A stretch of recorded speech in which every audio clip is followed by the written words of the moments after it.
Hello everyone, आज आपण बघणार आहोत फॅमिली लॉचा एक important concept sources of Hindu law.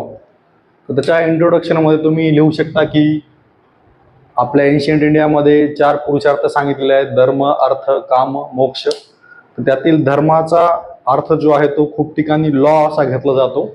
So धर्म म्हणजे लॉ इन एन्शियंट इंडिया. त्याच्यामध्येच आपण आता हिंदू लॉ बघणार आहोत. सो 2 प्रकारचे सोर्सेस आहेत, एक एन्शियंट आणि दुसरे मॉडर्न सोर्सेस. तर एन्शियंटमध्ये पहिले येतं श्रुतीज. तर श्रुतीज म्हणजे बेसिकली व्हॉट इज हर्ड.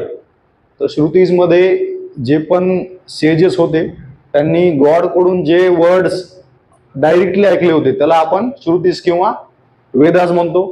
त्याचे 4 टाइप्स आहेत: ऋग्वेद, यजुर्वेद, सामवेद आणि अथर्ववेद. त्याच्यानंतर येतात स्मृतीज. तर हे जे सेजेस होते त्यांनी आपल्या शिष्यांना ज्या पण गोष्टी सांगितल्या आणि त्यांनी ज्या पण लक्षात ठेवला त्याला आपण स्मृतीज म्हणतो. सो स्मृतीजचा बेसिकली मिनिंग आहे, स्मृती म्हणजे व्हॉट इज रिमेंबर्ड. तर स्मृतीचे 3 कॅटेगरी मध्ये आपण टाईप करू शकतो: आचार, व्यवहार आणि प्रायश्चित्त. तर 3 वेल नोन स्मृतीज आहेत: मनुस्मृती, याज्ञवल्क्य स्मृती आणि नारद स्मृती.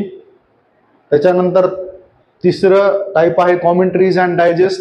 तर श्रुतीज आणि स्मृतीजवर ज्या आपण भाष्य आणि टीका केल्या त्याला आपण कॉमेंट्रीज आणि डायजेस्ट असं म्हणतो. ठीक आहे. त्याच्यानंतर येतात कस्टम्स. तर कस्टम्समध्ये तुम्ही इसेन्शियल्स ऑफ व्हॅलिड कस्टम्स सांगू शकता. त्याच्यामध्ये की पहिलं आहे इसेन्शियल कस्टम. इसेन्शियल्स मध्ये तर ते कस्टम जे आहे ते इमोरियल, अँटिक्विटी आणि सर्टन्टी त्याच्यामध्ये असले पाहिजे.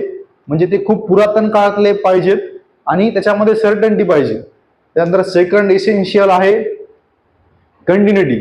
म्हणजे ते पुरातन काळापासून चालत आलेले पाहिजे, त्याच्यामध्ये ब्रेक नाही पाहिजे, कंटिन्युटी पाहिजे. आणि थर्ड इज रिझनेबलनेस.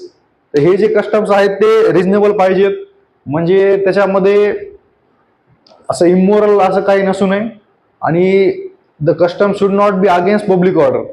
तर हे 3 इसेन्शियल्स तुम्ही सांगू शकता. त्याच्यानंतर किंग्स एडिक्ट्स येतात यामध्ये. ओके. त्याच्यानंतर मॉडर्न सोर्सेसमध्ये येतं precedents, that is judicial decisions. जे पण हायर कोर्ट डिसिजन घेतं ते लोअर कोर्टसाठी किंवा आपल्या सगळ्यांसाठी एक सोर्सेस ऑफ हिंदू लॉ असू शकतात. त्याच्यानंतर principles of justice, equity and good consciousness. हे सुद्धा काय ते मॉडर्न सोर्सेस आहेत.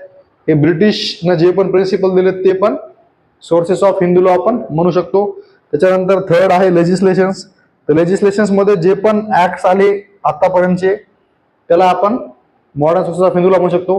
तर ऍक्ट्समध्ये कोणकोणतं आहे: हिंदू मॅरेज ऍक्ट, त्याच्यानंतर Hindu widows remarriage act, Hindu adoption and maintenance act. हे तुम्ही लिहू शकता. थँक्यू.